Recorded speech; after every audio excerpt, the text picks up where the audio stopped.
So today on my video blog I'm going to be unboxing a new product from Steelseries. So this is the Siberia full-size headset, but what you probably can't see is that there's a little V2 here. So the V2 version of the Siberia headset, which was quite popular, makes a couple of key changes. First of all, they've done away with the clip-on mic. So it used to be it was just kind of a headphone and then a clip-on mic that you put on the wire or your shirt, which I've always thought was kind of a ghetto solution, but you still can do that by buying Siberia headphones and then just like a random third-party clip-on mic. Neither here nor there. They've also improved the comfort level of this headset, as well as the sound quality. So they've actually made a lot of improvements over the older Siberia. So without further ado, why don't we hurry up and get this box open? So you start by removing the tab at the back.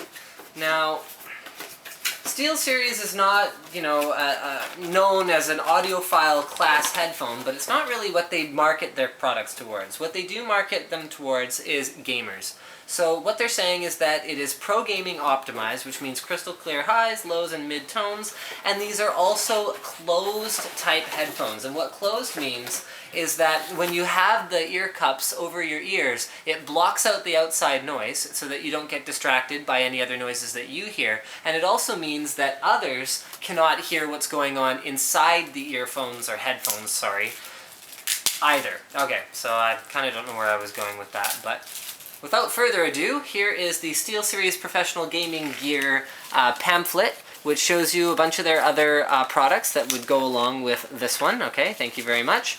And then, what is this? To avoid permanent hearing, oh, it's telling you not to turn it up too loud to hurt your hearing. Okay, so then you've got a Steelseries sticker. Okay, and then we get to the cables. So this is not a USB version of one of their headsets. This is one of the standard ones that plugs directly into a sound card. They do have ones that include USB sound cards. It looks like they've also made some improvements to the inline volume and mic switch, but I'm not 100% sure about that because I have a different one myself. So you've got a mic on and off button here, and what I like about this is it's actually quite hard to hit by accident because it's flush with the rest of it. A lot of gamers tend to bump these and then they go berserk when their mics don't work. I've seen it happen many times. Then you got your volume control on the side. Now, one thing that Steelseries does with most, if not all, of their headsets is they include kind of a two-length cable. So here, the cable terminates, where you can plug into the back of something like a 7G keyboard or another keyboard that has a pass-through audio, and then it also comes with a nice long extension cord should you not have a setup like that. So if you don't use your front audio or whatever, then it's a long enough cable to go around to the back of your computer. Very nice. Okay, so then next thing we need to do is remove these plastic tabs as well as these zip ties at the, or not zip ties, sorry, twist ties at the back, and then we can free the headphones themselves. Now the V2s are available in both black and white, but the version I have here today is the white version, as you can see.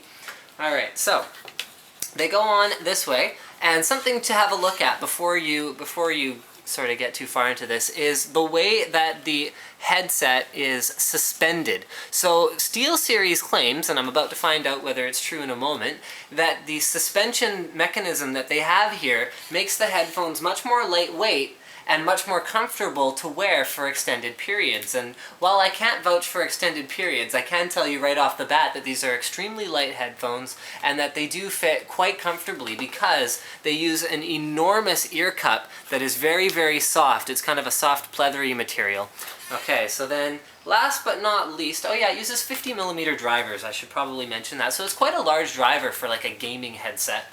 Okay, last thing is this is where the mic is now included. So rather than having that clip-on mic I was talking about before, you have a little retractable mic that is totally adjustable, so you can kind of like play around with where you want it to sit.